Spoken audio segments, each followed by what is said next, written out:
The officer grabbed her by the backpack straps at 7:22 a.m. on a Monday in November, on the number 14 Oshodi Marina bus near the Apongbon Bridge interchange in Lagos, in front of 41 people who were on their way to work and who all, in that moment, looked at something else.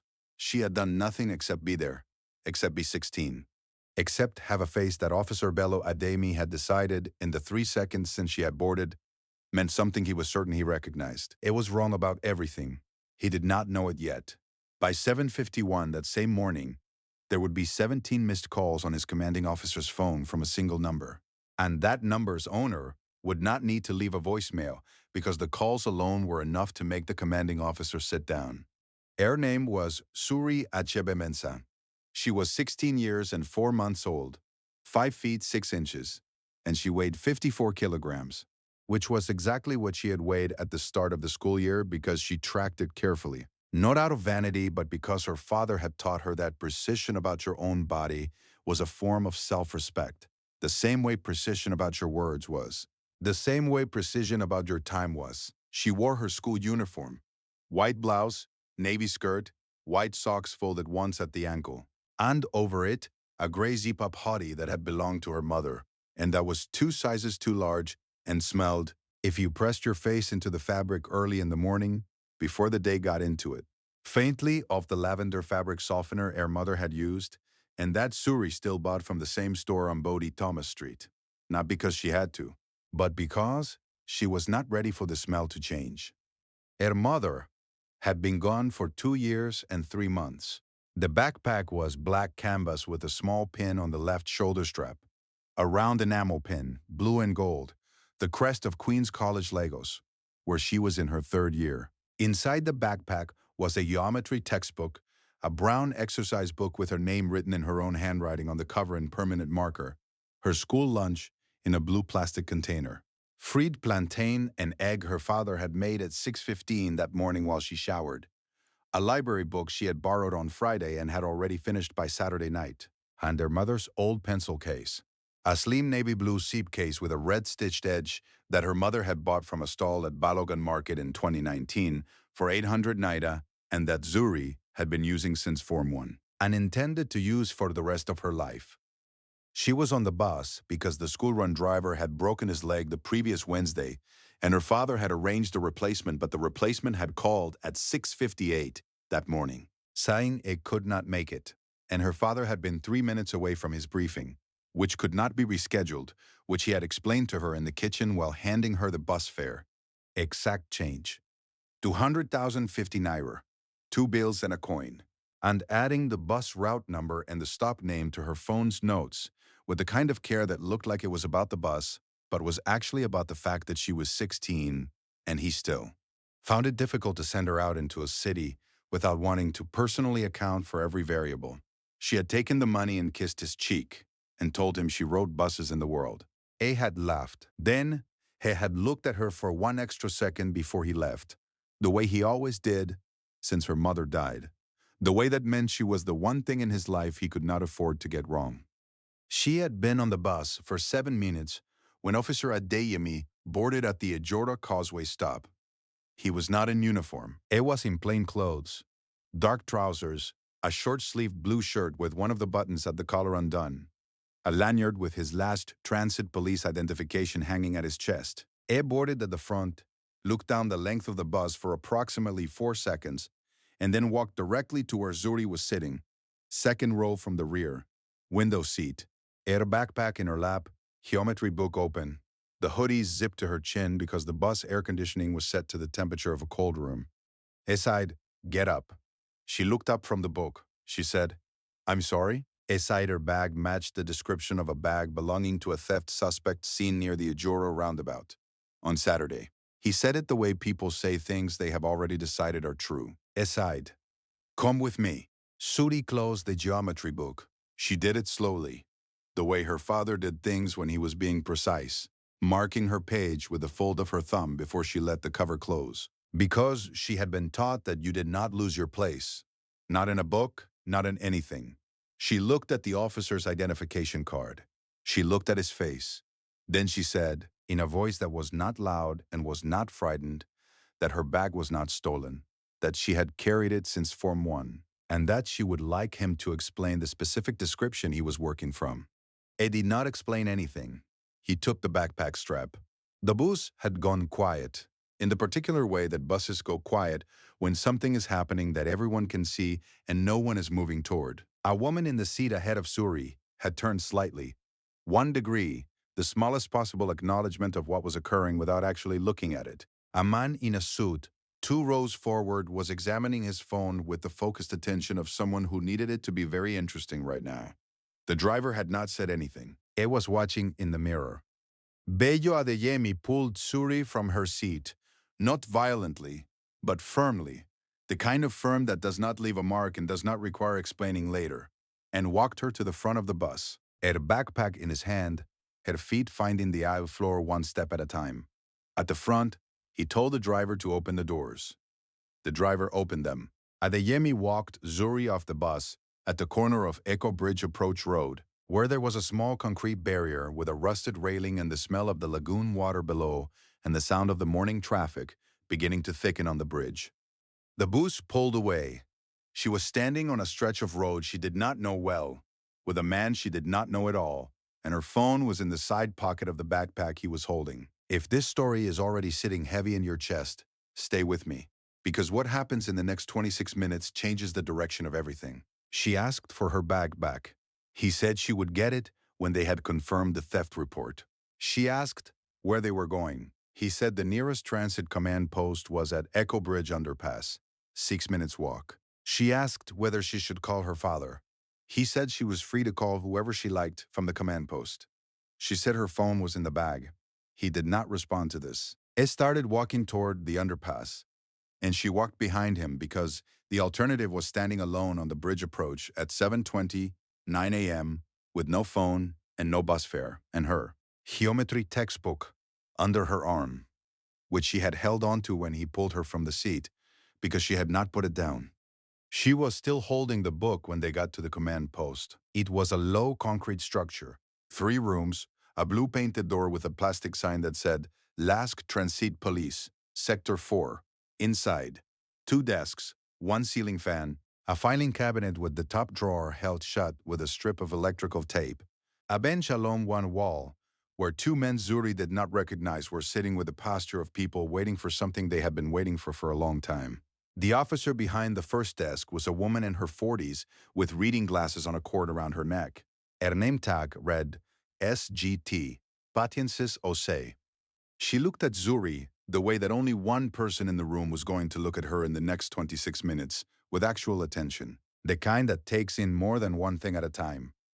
Adeyemi put the backpack on the desk in front of Sergeant Osei and said he had a bag matching a Saturday theft report from the Ijora roundabout. Aside the suspect, he used that word, suspect, for a 16-year-old girl in a school uniform holding a geometry textbook, had refused to cooperate. Sergeant Osei looked at the bag. She looked at Suri. She said, "What school do you attend?" Suri said, "Queen's College, Yaba." Osei said, "Sit down." Suri sat on the bench. She put the geometry book on her knees. The 2 men on the bench did not look at her. The ceiling fan made a sound like it was considering giving up. Adeyemi went to the second desk and began writing something in a ledger. Osei opened the backpack and looked inside and took out the geometry book cover without opening it. Who's reading the name written on it in permanent marker? Suri O. Achebe Mensah. And she set the bag back down and looked at the name for a moment longer than she needed to, just to see what it said. The name was doing something in her memory. She was not yet sure what. She said, "Is your father Emmanuel Achebe Mensah?" Suri said, "Yes." Sergeant Osei sat very still for approximately 3 seconds. Then she picked up the desk phone. She did not call Emmanuel Achebe Mensah. She called the sector duty commander, whose name was Inspector Rotimi Babs, and she told him in 11 words that he needed to come to Sector 4 immediately. She used the word immediately the way people use it when they mean before whatever you are doing matters at all. Emmanuel Achebe Mensah had been in his briefing at State Command Headquarters on Alagbon Close in Ikoyi since 7:10 a.m.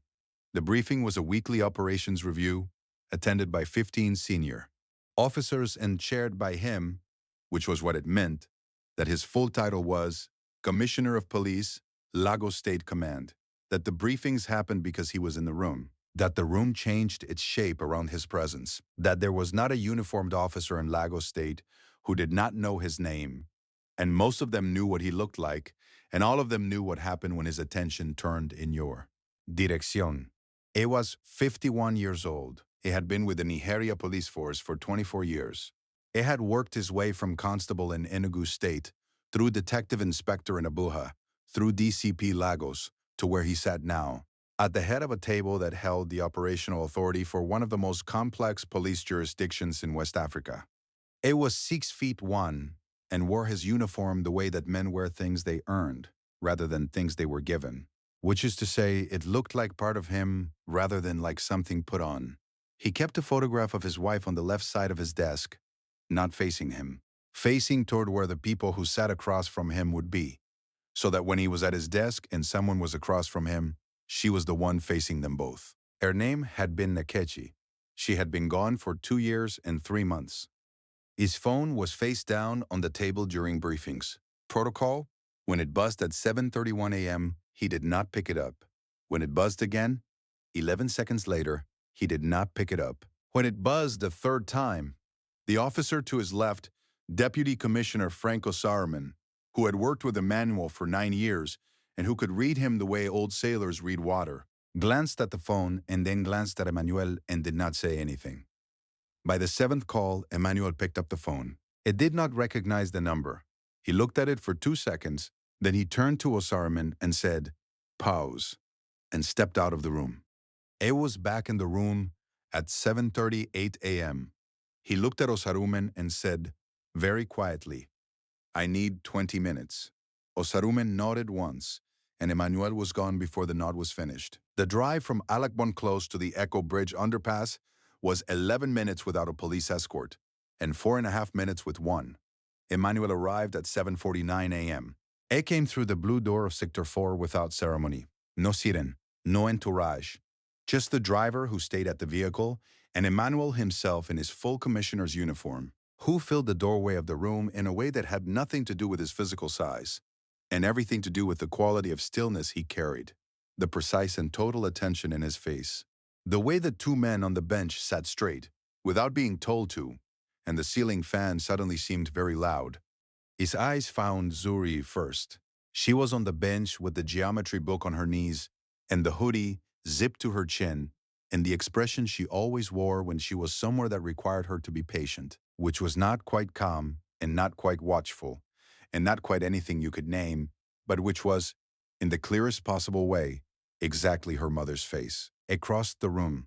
It put his hand on the top of her head, not the way you comfort a frightened child, but the way you touch something you need to confirm is real. She leaned her head slightly into his palm. He left it there for 3 seconds. Then he straightened up and turned around. Sergeant Osei was standing at her desk. Inspector Rotimi Babs, who had arrived 4 minutes before Emmanuel, was standing near the filing cabinet with the taped drawer with the expression of a man who had been calculating his own position for the last 4 minutes and had not yet found the number he liked. Officer Davy was at the second desk, and he had stopped writing in the ledger and was sitting with his pen in his hand and his eyes doing the thing eyes do when they are looking at a fixed point on the wall, because looking at what is actually happening is not currently possible. Emmanuel sighed. Which officer removed her from the bus? Babs said Adeyemi's name. Adeyemi did not stand up. Then, when it became clear that sitting was not tenable, he stood up. He was 29 years old. He had been with the Transit Division for 3 years. It was 5 feet 10 and had, until about 4 minutes ago, believed that the morning was going roughly the way mornings usually went. Emmanuel looked at him for 7 seconds without speaking. Not 7 long seconds. Just 7 seconds, which in a silent room with a ceiling fan doing what it was doing, felt like something you could measure against your own heartbeat. Emmanuel sighed. Was she under arrest? Adeyemi said he had reason to believe the bag. Emmanuel said, was she under arrest? Adeyemi said no. Emmanuel sighed. Was she free to go at any point from the time you took her from the bus? Adeyemi said, sir. Emmanuel said, answer the question. Adeyemi said, yes. Emmanuel looked at Babs. He said, I want a full written account from every officer present. At or following this incident, on my desk by 1400 today. He want a legal review of the detention procedure as performed, the grounds, the documentation, the advisements given. He want to know whether standing protocol for transit officers operating in plain clothes was followed when boarding that vehicle, and if not, when and how the deviation occurred, and who authorized it. Bob's sighed he would have it done. Emmanuel sighed, good. He turned to Sergeant Osei and said, thank you for the call. Osei said, sir, in the voice of someone who had done a small thing correctly and knew it was going to matter. He picked up the backpack from the desk. He felt the weight of it. Familiar? The geometry book adding the specific heaviness of the kind of textbook that means business. He handed it to Suri. She put it on her shoulders. She picked up her geometry book from the bench. They walked out through the blue door together. In the vehicle, she opened the blue plastic container and offered him a piece of fried plantain. It took it, not because he was hungry, but because that was what you did when your daughter offered you food her mother's recipe made the shape of. He ate it and looked at the lagoon through the window, brown and wide and moving, and the morning traffic on the bridge beginning to back up the way it always did at this hour, the kind of traffic that had been here before either of them and would be here long after. Neither of them spoke for about a minute. Outside, a bus had stalled in the middle lane, and two Okada riders were threading between the slowing cars, their engines high and impatient. And somewhere behind them, someone leaned on a horn once, and then gave up. The lagoon below was the color of pewter in the November light. A pelican was sitting on one of the concrete bridge supports, absolutely still, watching the water with the patience of something that had been doing this for a very long time. She said, you didn't have to come yourself. I sighed, I know. She said, I had it. I looked at her. She was looking at the bridge. She had the geometry book in her lap again, and her thumb marking her page again, and the hoodie zipped to her chin. And she looked. At this angle in the morning light, so much like her mother that he had to look away for a moment before he could trust himself to speak. He said, I know you had it. She said, so why did you come? I sighed, because I'm your father. She did not say anything to this. The traffic moved. The plantain was good. Outside, the city was making all its noise. Buses and generators and a woman somewhere selling something from a tray. Her voice carrying over the traffic the way voices carry in Lagos, clear and permanent and refusing to be lost. The legal review landed on Emmanuel's desk at 13:47 that afternoon. He read it that evening at home, after Zuri had gone to her room, the geometry book on the kitchen table where she had left it, the blue plastic container rinsed and drying on the rack. 3 things came from it. Adeyemi was suspended pending a conduct review and referred to the Police Service Commission for the unauthorized detention, because that is what it had been. A detention, regardless of what it was called or not called at the time.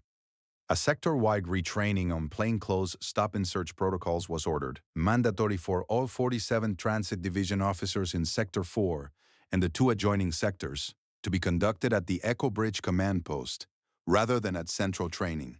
Because Emmanuel had specified the location, because he had learned over 24 years. That training held at the scene of the mistake was training that stayed in the body longer than training held somewhere comfortable and distant.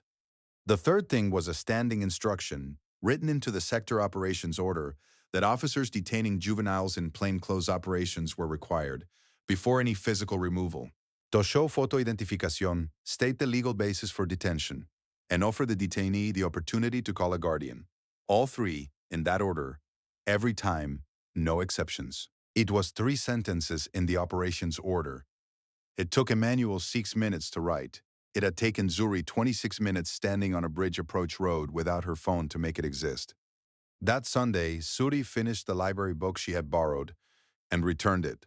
On Monday morning, the school-run driver was back, his leg healed enough for short trips. Anhea arrived at 6:55 and waited at the gate the way he always did, engine running. Aunt Suri came out at 7:01 with the backpack on one shoulder and the geometry book tucked under her arm, and the navy pencil case visible through the unzipped top pocket. The red stitching bright as it had always been. She got in. The car pulled away.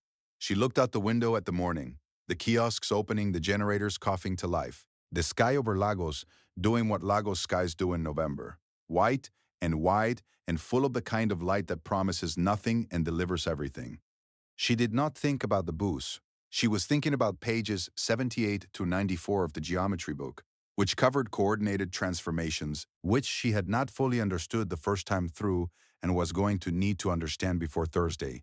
She thought precisely and carefully about the part that had confused her, turned it in her mind the way her father turned problems, quietly, from every angle, without hurry, until it began, slowly, to give. Some things cannot be taken. Not the pencil case. Not the smell of lavender fabric softener on a gray hoodie 2 sizes too large. Note the quality of attention that a person learns when the people who love them teach it carefully, the way you learn a language, not in a classroom, but in a kitchen at 6:15 in the morning, in a car watching a city wake up, in the weight of a hand placed on your head, in a room where you needed to feel that someone knew exactly where you were. The world does not always recognize what it is standing in the presence of. It looks at a girl in a school hoodie on a bus with a geometry book and decides, in 3 seconds, that it already knows the whole story. It does not know. It has never known. The girl with the pencil case and the library book and the exact change her father counted out at 6:58 in the morning. She is not a suspect. She is not a problem to be managed. She is carrying 30 years of a family's precision and patience and love inside a black canvas backpack, and she is on her way somewhere. And nothing that happened on that bridge on that Monday morning changed where she was going by a single degree.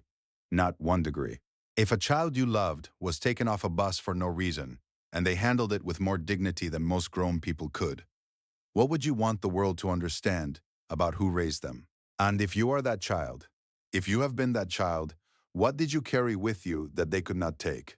Leave your answer in the comments. I really want to read it.